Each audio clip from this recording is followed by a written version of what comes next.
Nagulat na lang ako sa nakita ko 4 days na lang pala end season na kaya wala ako gagawin ngayon today maglaro na lang muna ako hanggang sa mapagod ako at mawawala na ang nararamdam ko sa'yo.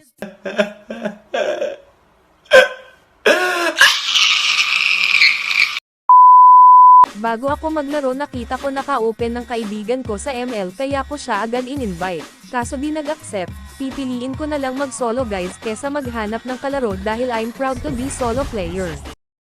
Paano masabi? Dito guys na ban hero ko dito sa kalaban ng Nathan tsaka Moskov at gusto pa talaga mag-markman ng Esto, kaya auto-lock ko na ng Leslie. Dinadasal ko na lang dito guys na mag-adjust siya baka auto-lock rin siya ng marksman.